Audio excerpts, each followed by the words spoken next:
Hello, welcome to or back to my channel. My name is Stevie. This is Stevie Reads, and today we are doing a 2024 releases video. It is Thanksgiving this week, which means we are scary close to the new year, and I just want to read 3 2024 releases before 2025. So the first book I am so excited about is Intermezzo by Sally Rooney. I adore Sally Rooney. I have read everything she's ever written. This is just like a little novella, but her 3 novels I love so much. And this was before I was annotating, so I do want to go back and reread all of my Sally Rooney. But before I do that, I need to pick up her newest release, so I'm going to start Intermezzo.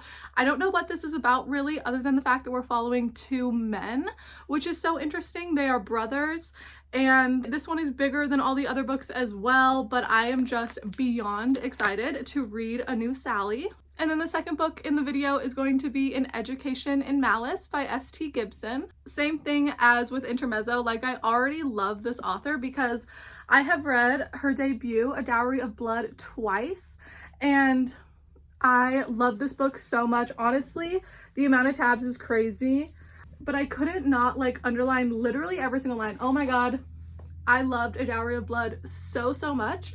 An Education in Malice is her sophomore novel, and I've actually heard not great things about this one, but I don't care because I loved A Dowry of Blood so much that I have to give this my own chance, and I'm just hoping that I end up loving it. And I'm not expecting it to be the exact same as A Dowry of Blood, but I'm just hoping to love this. It's giving like dark academia vibes, and we are still in November, so I'm still welcoming that. It's not Christmas time yet. And then our last book is going to be Come and Get It by Kiley Reid. So I did read this author's debut, Such a Fun Age, and I gave this one a 3. It's not like the other books where this author is an all-time fave, so I'm expecting kind of like a 5-star. This one was a 3. I had a really good time, but I listened to it on audio and it was just like a quick read. This one, Come and Get It, I don't know anything about this one, but I think this is where I'm going to start with the video because I did find an audiobook for this one as well, so I'm going to listen to it today. I really just needed a 3rd book for this video, so I picked this because it was a 2024 release. But yeah, hopefully I love it. So these are the 3 books for the video. They all came out this year, and I'm going to read all of them this year. So yes, I think I'm going to start with Come and Get It. I always read the first line with you, so I don't really know what this is about. I just read the flap and I feel like we're following multiple characters, Millie and Agatha. It's 2017 and it's also set in a university in Arkansas. Chapter 1, Agatha Paul stood in front of Belgrade dormitory at 6:59 p.m. Okay, didn't really give us a lot, that's fine. But yeah, I kind of want to go into this blind. I'm just going to start the audiobook on my drive into work, and then hopefully I can get halfway through today and give you an update tonight. But I'll tell you more about the story when I learn a little bit more about the story. But I'm really hoping I find a new fave. Hello, it is Monday night and I did end up getting halfway through Come and Get It. Audiobook says I'm exactly 50% of the way in and I'm up to chapter 10, which is page 186. So these chapters are pretty big, but since I'm listening to it audibly, like that's not bugging me. So we have the 2 main characters with Millie, the RA, and Agatha, the professor. And Agatha is coming to this university as like a temporary professor, but also she's working on the book that she is currently writing. She's released a couple of books before, one about grief, one about like big celebrations like birthdays, and then the one she's currently writing is about weddings. And Agatha is a lesbian. She just got married to a woman. We got a little bit of her backstory, like why they just got married, but it wasn't out of love. And then we've got Millie, who is an RA, but she's got it into her head that she wants to buy a house before her senior year. So she just works really hard. She's always working, always saving money, and she's currently living in the house that she wants to eventually buy. So she's doing a bunch of projects on it to make it better, and she's hoping that when she comes to the sellers with her offer, they'll be like, oh my god, you've done so much work on the place, and just take her offer because they like her. But Agatha comes to this university and she talks to Millie and is like, hey, I would like to interview some of your residents about their opinions on weddings and marriage, and she just wants to like be in the know of what kids are thinking about right now about getting married. And Millie puts up a flyer and some of her residents sign up for it, and she gets a little bit of extra cash for, facilitating the whole thing. So win-win. Agatha's kind of helping Millie, Millie's kind of helping Agatha, and then we also have these other characters, Kennedy, Tyler, and Jenna, who live in a dorm that Millie is in charge of. So that is kind of the story, but that is the only thing that has happened in 186 pages. And I went on to Goodreads just barely to kind of see the vibe of what people were thinking of this book, because I don't know how I'm feeling. I'm feeling just very mid. And I did see that a lot of people have DNF'd this book, mainly saying that there's no plot. And there is no plot. So we have the main three with Agatha, Millie, and then Kennedy is the one we're getting the most perspective of the three girls who live in the dorm.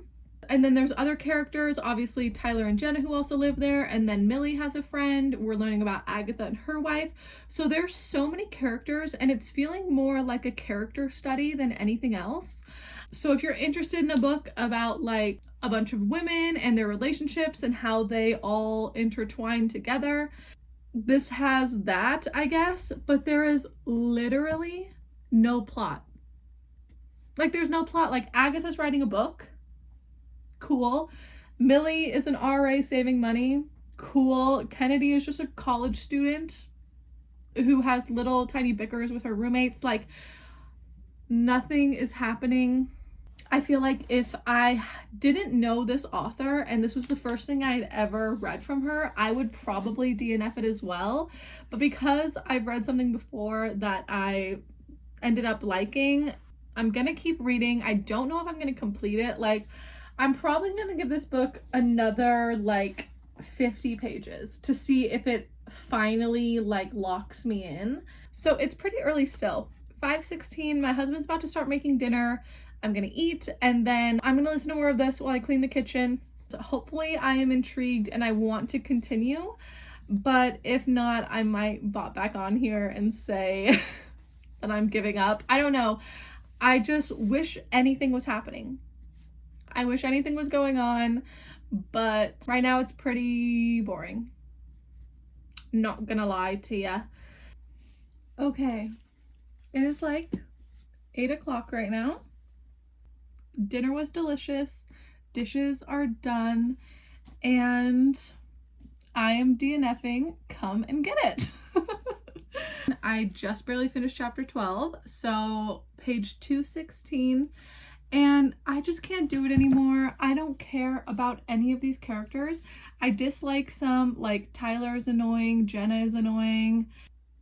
I feel mid about Kennedy and Millie. I kind of like Agatha, but definitely not enough to continue.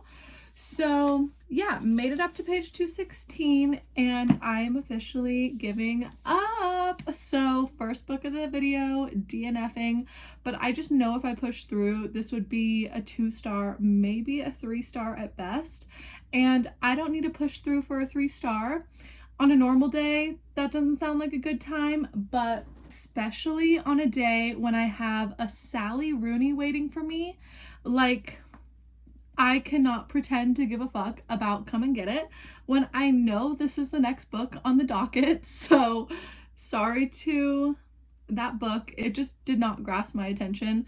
I ate dinner and then I was on the couch for a while, just like scrolling Instagram, doing anything I could to not put my headphones on and listen to the audiobook. And I was like, clearly you're not enjoying it. Like, just put it down and start a book you're excited about. So I'm going to physically read this book and I'm going to read a little bit more of what it's about.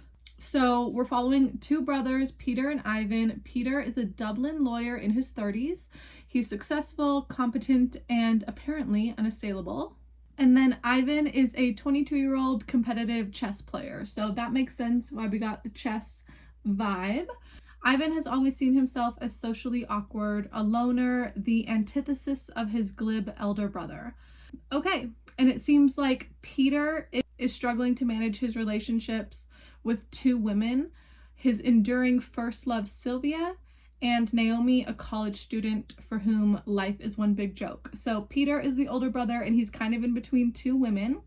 And then Ivan is the 22-year-old. He meets Margaret, an older woman emerging from her own turbulent past, and their lives become rapidly and intensely intertwined. I'm actually so interested to follow a story about two brothers. Never read that before. Read a lot of sister books, but this is a first for me, I think. But let's read the first sentence together. Chapter 1. Didn't seem fair on the young lad. Kind of a short first sentence. That suit at the funeral, with the braces on his teeth, the supreme discomfort of the adolescent. On such occasions, one could almost come to regret one's own social brilliance. Oh. And the thing about Sally is there is no quotations. Everything is just one long paragraph for the most part. She will fill up the whole damn page. So this book is thick and I know it's going to be a long one, but also her writing style, like I can just sit and read her for hours. So I'm hoping it doesn't take too long, but I definitely do want to annotate this. So I'm excited. I hope I gave Come and Get It its fair chance. I read over 50%, so I really tried, but I am so excited to start Intermezzo. I don't know if I'm going to finish this one completely before I start An Education in Malice, just because I don't know how long this one is going to take me and I want to take my time with it if I need to. And I can read multiple books at once as long as they are different genres. That's why I had to wait for Come and Get It to be done to finish this, because they're both adult contemporary literary fiction. An Education in Malice is fantasy, so I could read that alongside Intermezzo. So I will bop on and let you know before I start An Education in Malice, but that might be before I get to the halfway point in here. We will see. But yeah, I'm just gonna start this tonight. We live in a world with a new Sally Rooney book. People, wake up. Hello, it is Wednesday morning and I gotta head into work. Like always, I wait till the last second to do my update because I'm just getting ready and stuff, but it is the last work day of the week. Tomorrow is Thanksgiving and we get a 4-day weekend, thank God. So for the past 2 nights, I've been reading Intermezzo by Sally Rooney, and I got up to page 96, so I'm not even a fourth of the way through this one yet, but I am loving it so much. So obviously we're following the two brothers, Peter and Ivan. Peter is kind of a damn mess. The story starts 4 weeks after the passing of their father, so both of them are grieving, both of them are handling it in very different ways, but Peter is stuck between two women, his childhood sweetheart Sylvia, who knew his father, knew his brother. She was there for him during the funeral, not really in a sexual way, kind of just more in a comforting, familiar way. They are exes, but she's still so much of a comfort for him. And then he also thinks he's in love with Naomi, who is a 22-year-old college student, no money, and that relationship is very lust driven. So Peter is stuck between two women. He's got insomnia and, he's a successful Dublin lawyer, but obviously if you're a lawyer, your job is very stressful and he's just kind of lonely. He goes back to his sad little apartment every night and just wishes that he could be happy. And then we've got Ivan, who is also a sad, lonely character, but at the beginning of the story, we see him at one of his chess meet competition things, and he meets Margaret, who I am already obsessed with. Ivan and Margaret, they are giving love at first sight kind of vibes. Oh, I just love their chemistry already. So we see their little meet cute, and we also get to jump into Margaret's point of view when we are in Ivan's chapter. So kind of 3 point of views right now, and I'm curious if later in the story when Peter makes a decision between these two women, if we're gonna eventually get her point of view. But yeah, if you can't tell by the smile on my face, I have just been absolutely loving this, and if I didn't have to go into work today, I would spend all day reading Intermezzo. I'm just so happy that I put down Come and Get It, not to roast Come and Get It, but I wasn't enjoying that book and I'm so happy I put it down and I got to pick up something that is just making me cheese. And I'm definitely going to read more of this tonight, but I probably won't have any time to read tomorrow on Thanksgiving. My husband and I are very lucky. We have a lot of family, but we have to go to 3 different houses tomorrow, so no reading will be had. But Friday, Saturday, Sunday, like, I cannot wait for my long weekend of reading these books. But I also do need to start An Education in Malice, so I found the audiobook for this one as well. And I don't really want to know too much before going in. I do know it's a Carmilla retelling, and I don't know the original story of Carmilla because I've never read Dracula or Carmilla, but I know that she was Dracula's first wife, and then I know that this is like a sapphic Carmilla retelling set at, like, you know, a school. So we are set deep in the Forgotten Hills of Massachusetts, and it's a women's college. And then on her first day of class, Laura is thrust into an intense academic rivalry with the beautiful and enigmatic Carmilla. Okay, so Laura and Carmilla are academic rivals, and then, you know, maybe they turn into rivals to lovers, but they are both vying for the attention of their poetry professor, and the professor holds his own dark obsession with Carmilla. Okay, so maybe the professor is kind of like the Dracula of the story. We will read the first line together. The author's note does give some trigger warnings. Uneven power dynamics and inappropriate relationships between a professor and students. I am just picking up books with this goddamn theme. I've been reading so many things about uneven power dynamics and even like professor-student relationships. Like the last video I did, that Read It, Run, Haul It, My Last Innocent Year had those themes. Ugh, but it's fine. What does it say on the back? One of us was always going to bleed for the other. Ugh, that's kind of a stunning quote. Okay, chapter 1, Laura. September 7th, 1968. Massachusetts greeted me with a riot of autumn color. Oh dang, I should have read this when it was still beautifully fall outside. Last night it literally snowed. I'm gonna turn you around. That is the state of my backyard right now. It's fine, but this is definitely giving fall energy, and I waited until it freaking snowed to pick it up. So annoying. But okay, I'm gonna start the audiobook on my way into work, which I got to head to right now, but you probably won't hear from me tomorrow because we are going to be busy bees bopping around all over the place. But this long weekend, I know that I'm just going to devour these 2 books. Hello, it has been a couple of days. It is Saturday afternoon right now. So Thanksgiving was gorgeous. Yesterday was busier than anticipated, and I am finally back into my reading today, but I'm halfway through Intermezzo. It's like 440 pages and I'm on page 220, so halfway.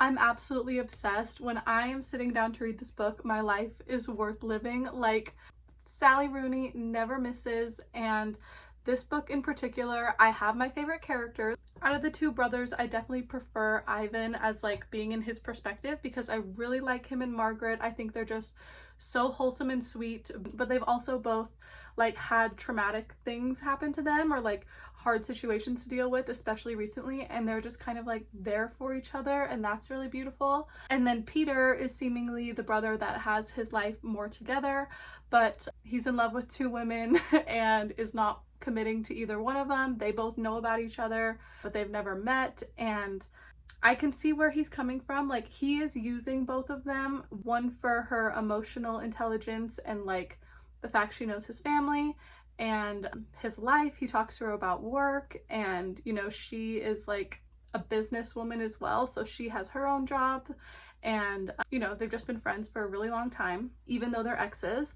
And then he has a 22-year-old college student who is broke, and it's more of like a sugar daddy relationship, I guess you could say. There's not like an allowance aspect of it, but she'll be like, oh, I need books for class, and he'll send her $200 and stuff like that. So yeah, like Peter's chapters are okay, but I am just loving Ivan's, and we finally got a scene with the brothers together, and that was so interesting, and like the fallout of that lunch that they had together. And yeah, I am just absolutely loving it. I'm loving the quotes. My highlighter cannot be stopped. Like, I am tabbing so much, loving it so much, like so many beautiful quotes.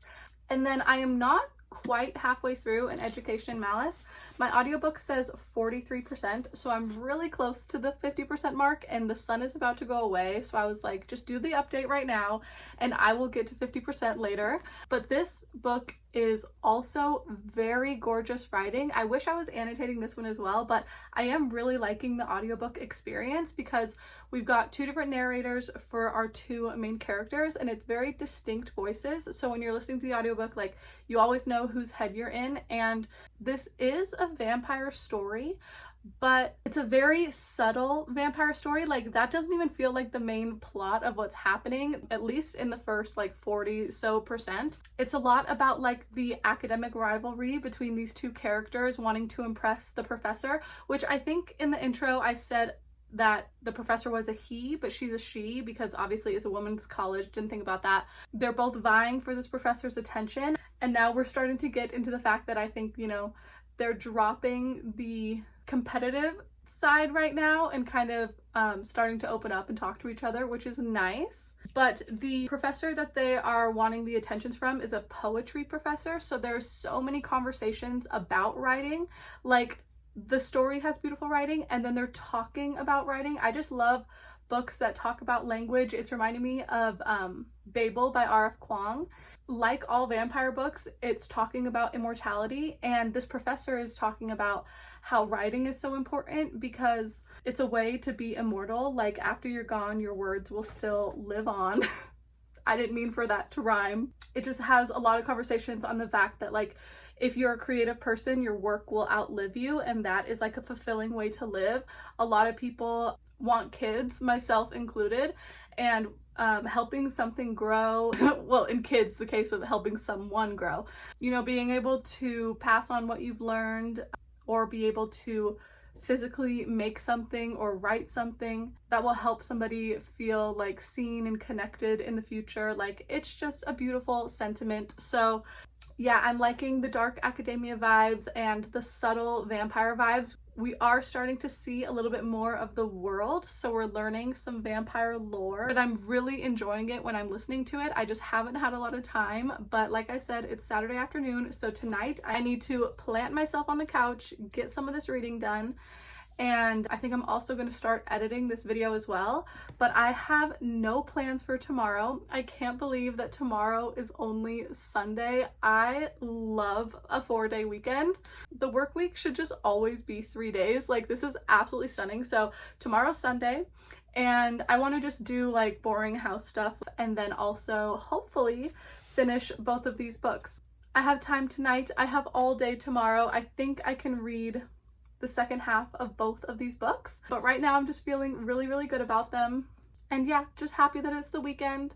And also, I did treat myself to a Black Friday this year. I wasn't planning on it, but my laptop is absolutely ancient. I bought this used like 10 years ago. I don't even know how old this freaking MacBook is, but it is so old, so ancient. And I got myself a new MacBook Pro. It's gonna be the fanciest thing I own. I am so excited. It just had a Black Friday deal, and since I'm doing YouTube and editing and stuff, like, I can't even edit on this computer. It is that old. So I am just excited to not have to do everything on my phone anymore. And that's gonna be shipped like within the next month. Like, sadly, I couldn't have it ship any sooner than like December 22nd. But it says December 22nd to January 11th, so I am just praying I get it before Christmas. But yeah, I did that yesterday. Just can't wait for that. That is my like Black Friday haul. I didn't really get anything else. I was hoping for like some good book deals on Amazon, but I couldn't really find anything that was like worth it. Like, everything was like 10% off. I'm like, where's the 50% off? Like, I want the good deal. Anyway, doesn't matter. Going to say goodbye for now. I have got some serious reading to do.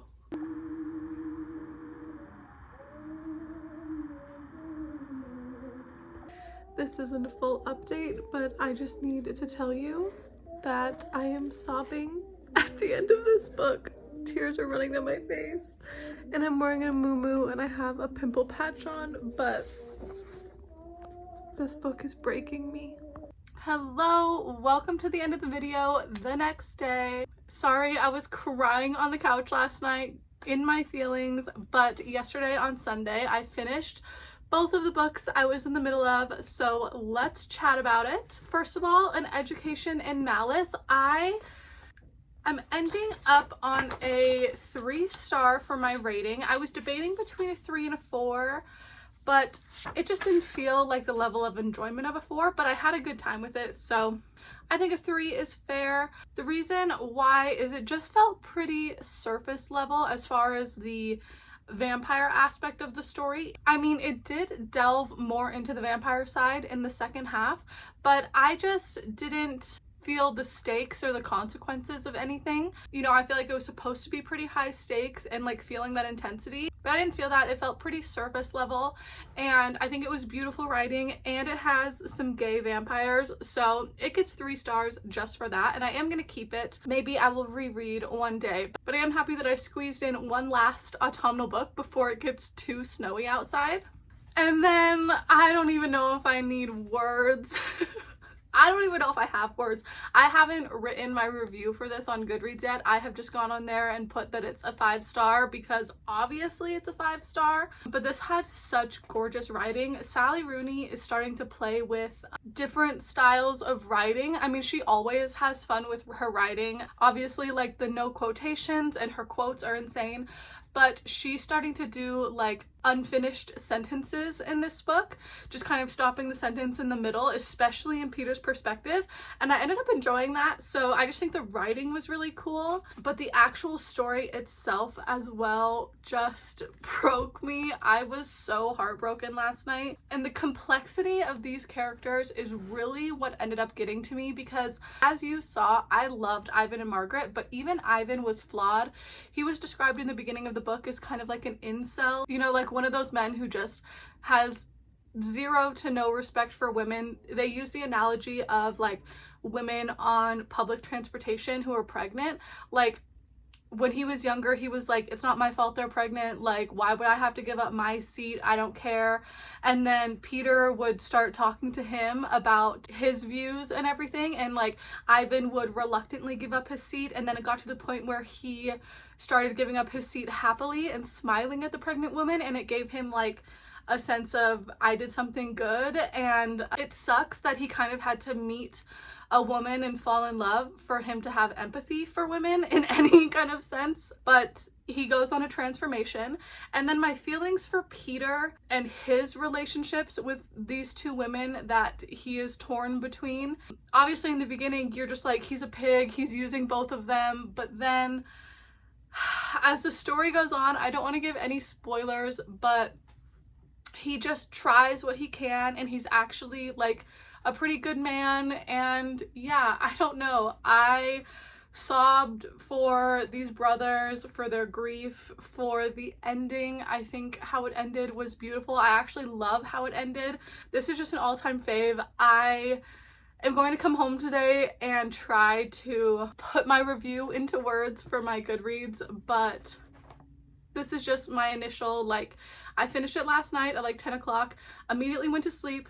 I woke up, it's all I've been thinking about as I've been getting ready, and now I have to go into work, and I'm just like, how can I be parted from this book? Like, I just loved and adored it so much. So pick up Intermezzo if you haven't. It was definitely an interesting video. We got a DNF that I'm unhauling, a 3 stars that I'm going to keep, and a 5-star brand new favorite, stunning, gorgeous Sally Rooney. But if you made it all the way to the end, thank you so much for watching.